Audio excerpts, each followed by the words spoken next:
Inimbitahan po ako para pag-usapan namin yung ah, pagpapalakas sa mga cases no na tinitingnan ng Office of Ombudsman.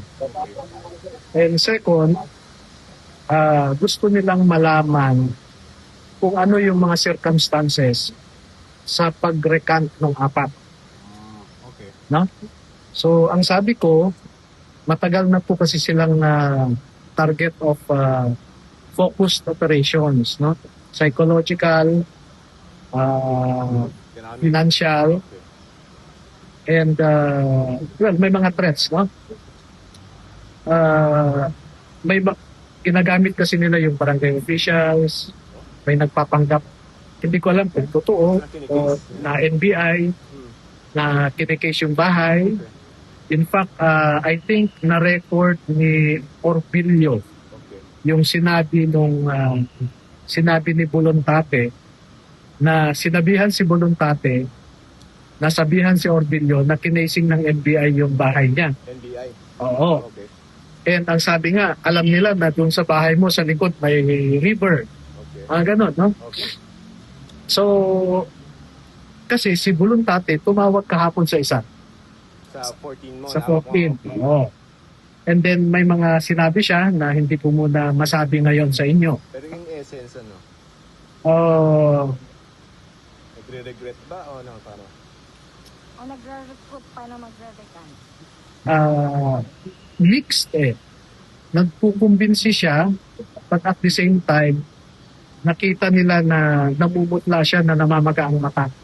So personal nagkita? Hindi, video call. Video call, okay. And it appears that they are being some sort of detained. Kasi hindi sila makalabas kung nasaan sila ngayon. Yung tatlo? Apat? Yung apat. Sino may hawak sa kanila? Ha? Detained by whom? Kaya nga, hindi ko masabi yung ibang detalye, no? Okay. Kasi titingnan natin kung paano mag-evolve itong situation. And I am praying na sana nasa mabuti silang kalagayan. Apat. You can say under threat yung apat? Hindi sila makalabas kung nasaan sila eh. Or sir, ang assessment mo, can I say that you think that they are under threat? Or controlled or They, under duress? their movement is restrained.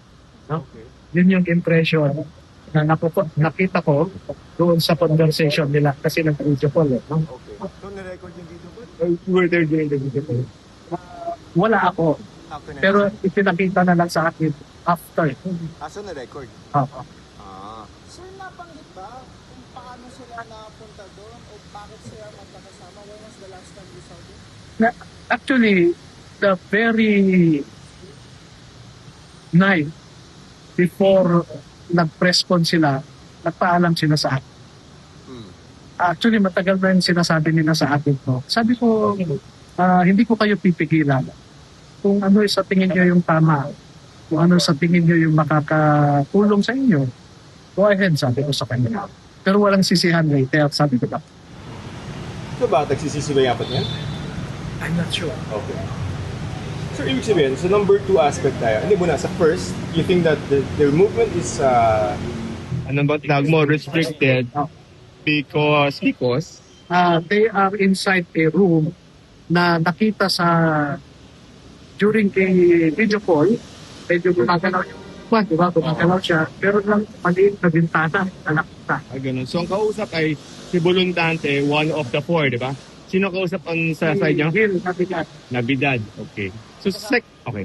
Magkasama po silang apat dun sa room na yon or isa lang? During the conversation, si Bolontate lang ang kausap. Hindi niya nakita yung... How do you know na magkakasama yung apat? In one di ba room. in-interview sila? Sa hotel yun eh. Ano? Kasama sila. I'm talking about the phone call between Bolontate and Navidad. How did we know, sir, na at that point that they were talking sa video call, yung tatlo kasama ni Bolontate are confined in a space? Ang sinabi ko ay during the conversation, ang nakita lang si Bolontate. Okay. So, ang restricted sino, sir? Based sa nakita ko, Bulong-tate lang kasi hindi ko nakita yung tatlo eh. Okay, okay. So, ang sasabihin namin, ang restricted movement, buluntante lang. Tama? Oo, kasi siya lang ang nakita eh. So, sa second aspect, the ombudsman is still interested in, not naman, for lack of a better term, no, using some of the knowledge of the 14 others? Of course, oo. Kasi 5 yan ang naiwan, 3 yung nag-recant, no, of the 8. Up to 8, yes. But when these 8 were interviewed individually, may kasama sila na hindi kasama sa nagpirma, no? Okay. Alam mo sa kanila body. And I will be preparing together with the ombudsman lawyers and affidavit from those who were able to observe the proceedings during the question and answer exercise between the witnesses and the ombudsman lawyers. So the affidavit will state their knowledge about the investigation or about the operation ng maleta? No, about the process, how they were interviewed. Kasi ang sabi ng apat, pinilit sila at tinapot ng ombudsman. Yes. No?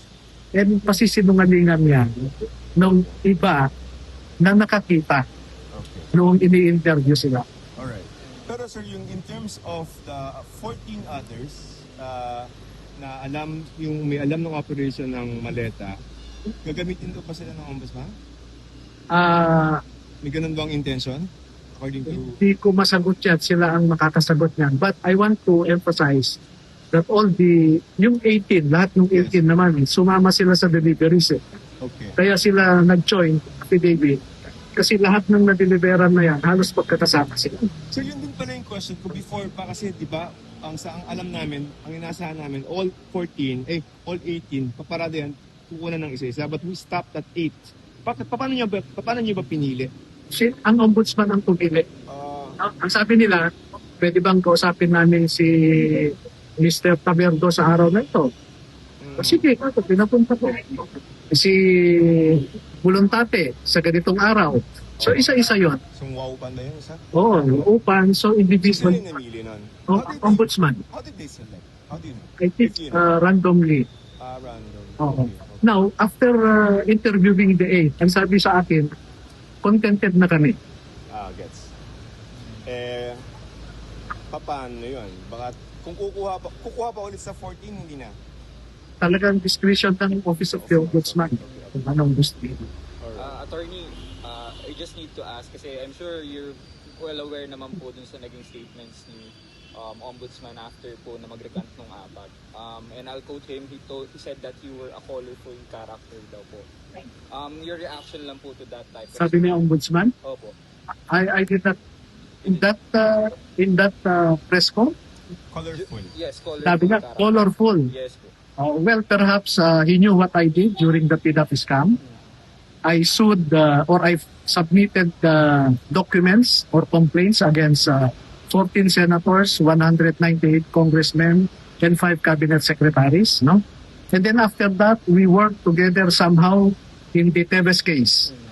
So, when I heard several complaints from people of Negros Occidental about the alleged abuses of the Tevez group, no? Every month namamasyal ako sa Negros noon to validate. Kasi walang masumbungan yung mga tao doon eh. Sabi ko nga, yung isang bata na na-rape, no? Anyway.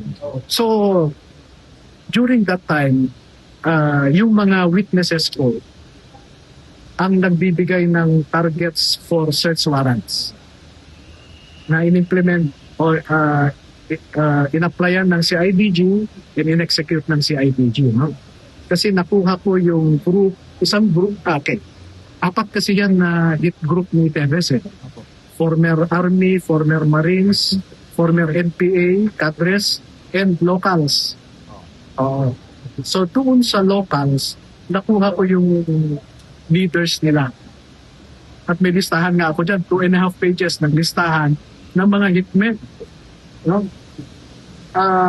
At sarili kong yun, effort.